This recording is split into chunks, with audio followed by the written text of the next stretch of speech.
Hai, Assalamualaikum warahmatullahi wabarakatuh. Hello guys, we are from team 3 of A class. Today we will like to presentation our text is about scientific journal analysis. My name is Putri Nabila Hermisa. The first thing that I want to tell you about is about a title of journal. Judul dari jurnalnya. It's about reduce nitrogen in ecology and the environment. Judulnya adalah pengurangan nitrogen di ekologi dan di lingkungan. And the journal quality, kualitas jurnalnya, that we search in Scopus, our journal is in Q1 level. It's the highest level of quality of journal. So we think that our journal is already good. A problem analysis, analisis masalahnya. There's two type of a problem that I want to share about to you guys in our journal. Is a general problem, masalah umumnya, is about some region of the world do not have enough reactive nitrogen to sustain human life, resulting in hunger and malnutrition, while other region have too much nitrogen. Jadi di berbagai bagian di dunia ini tidak memiliki nitrogen yang reaktif yang cukup untuk mensupport kehidupannya. Jadi akan mengakibatkan kelaparan dan malnutrisi. Sedangkan while other region have too much nitrogen, sedangkan di bagian daerah lainnya terdapat banyak nitrogen. Mainly due to the burning of fossil fuel and inefficient incorporation of nitrogen into food production.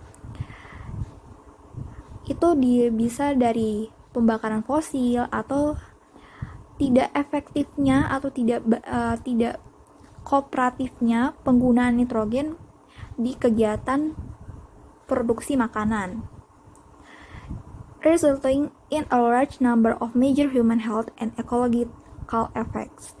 Itu mengakibatkan banyaknya masalah di bagian kesehatan manusia dan di ekologi. And the main problem, masalah utamanya, the least known part of the nitrogen cycle is the reduced nitrogen from. Yang tidak orang banyak tahu, dari siklus nitrogen itu menghasilkan nitrogen yang tereduksi, yakni such as ammonia, ammonium, and amines, seperti amonia, amonium, dan amina. Is essential in food production, yang sangat penting untuk memproduksi makanan. Bahkan penting juga di in ecology and also in the environment, di ekologi kita dan di lingkungan kita. Emission of ammonia to the atmosphere can affect human health and ecological effect. Pembebasan amonia yang banyak ke atmosfer kita akan mengakibatkan efek untuk kesehatan kita dan efek untuk ekologi kita juga.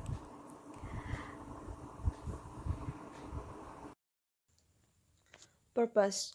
The scientific basis for reduced nitrogen in ecology and in the environment needs to be strengthened. We here summarize the issues associated with increased ammonia emissions and discuss the need and possibilities for abatement measures. Tujuan dasar ilmiah untuk mengurangi nitrogen dalam ekologi dan lingkungan perlu diperkuat. Di sini kami merangkum masalah yang terkait dengan peningkatan emisi amonia dan mendiskusikan kebutuhan serta kemungkinan langkah-langkah untuk pengurangan nitrogen. Method. Acknowledgement. This paper is a summary of the most important conclusion of the ESF FWF conference in partnership with LFUI on reduced nitrogen in ecology and the environment, organized in the University of Bergen, Austria, in 14 until 18 October 2006.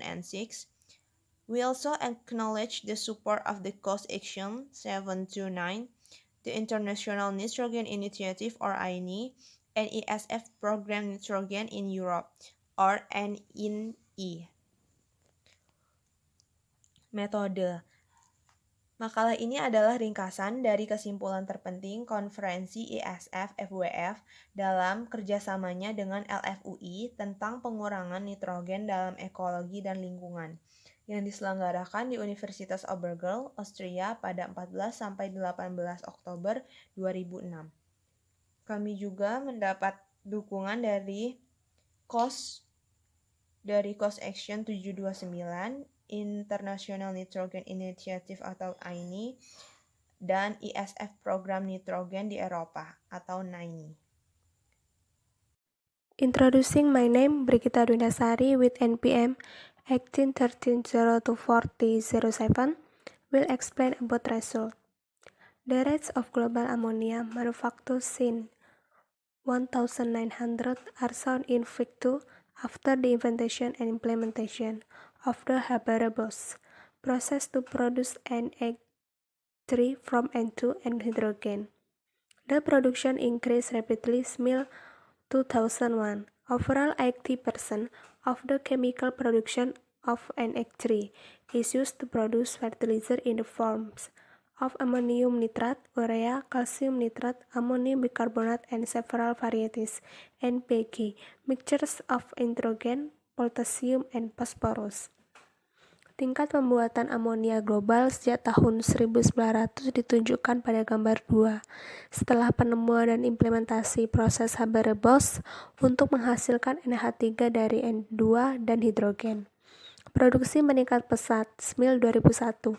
Secara keseluruhan, 80% dari produksi kimia NH3 digunakan untuk pupuk hasil dalam bentuk amonium nitrat, urea, kalsium nitrat, amonium bikarbonat, dan beberapa varietas NPK, campuran dari nitrogen, potasium, dan fosfor.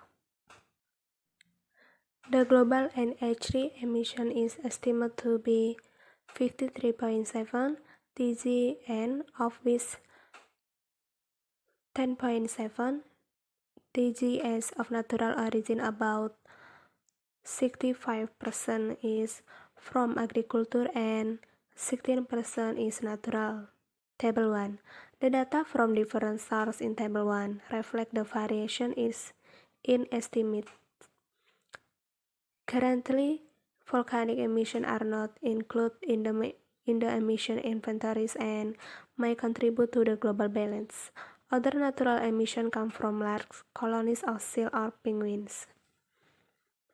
NH3 emisi global diperkirakan 53,7 TGN, di mana 10,7 TG berasal dari alam sekitar, 60% dari pertanian, dan 16% alami. Tabel 1. Data dari berbagai sumber pada tabel 1 mencerminkan variasi estimasi. Saat ini, emisi vulkanik tidak termasuk dalam inventarisasi emisi dan mungkin berkontribusi pada keseimbangan global. Emisi alam lainnya berasal dari koloni besar anjing laut atau penguin. Next, biodiversity decreases when nitrogen increases, as has been shown in the literature and illustrated in picture 3. More recently, data have become available showing that reduced nitrogen inputs are more effective in decreasing biodiversity than is oxidized nitrogen.